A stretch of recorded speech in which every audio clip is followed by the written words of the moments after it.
Hello guys, তোমরা সব কেমন আছো? আশা করি সবাই ভালো আছো। বর্ষার মধ্যে যদি ফুলকো ফুলকো লুচি আর সুজির পায়েস হয় তো কেমন লাগে? আশা করি সবারই ভালো লাগবে খেতে। তো চলো রেসিপিটা শুরু করা যায়। সবার প্রথমে আটার মধ্যে একটু নুন চিনি ভালো করে মিশিয়ে নেব।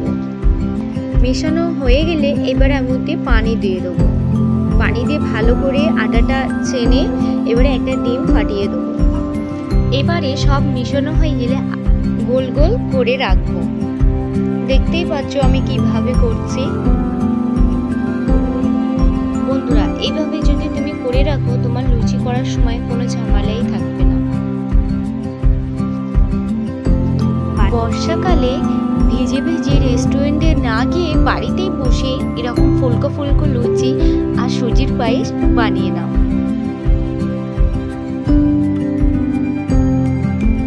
এবারে একটা কড়াই বসিয়ে কড়াটা গরম করে নেব। তারপরে কিছুটা রিফাইন তেল দিয়ে দেবো। তেলটা গরম হোক, আমি এবারে লুচিগুলো বেলা শুরু করে নিই।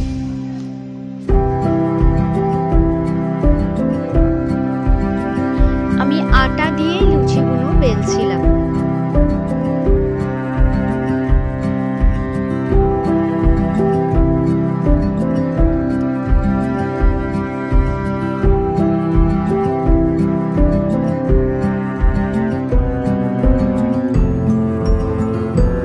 এবার রিফাইন তেলটা গরম হয়ে গেছে, এবার আমি লুচিগুলো ছেড়ে দেবো।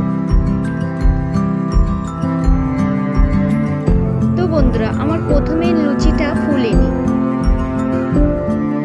তো এবারে দেখো কিরকম ফুলকো ফুলকো লুচি। দেখতেই পাচ্ছ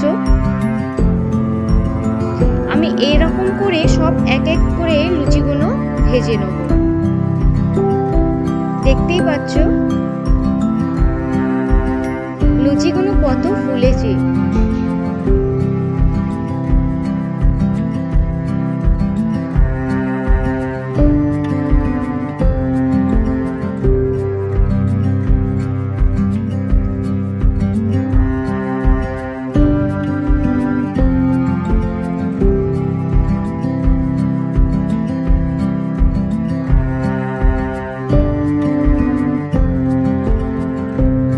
আমার সব লুচি ভাজা হয়ে গেছে, এবার আমি সুজির পায়েসটা করে নেব।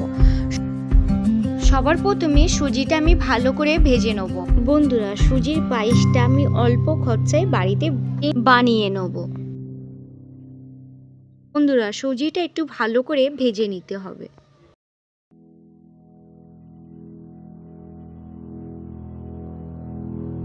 আমার ভাজা হয়ে গেছে, এবার আমি পানি দিয়ে নেব। সুজির পায়েসে আমি দুধ দেবো না, পানি দিয়েই বানিয়ে নেব।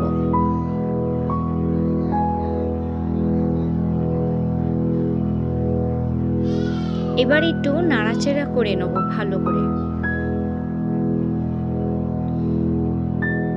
এবার একটু স্বাদ মতন নুন,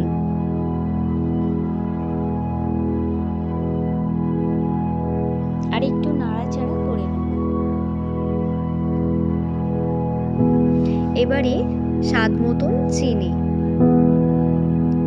চিনি দিয়ে ভালো করে নাড়াচাড়া হয়ে গেলে এবার আমি তেজপাতা দিয়ে দেবো। এবার আমি ঢাকনাটা দিয়ে দেবো।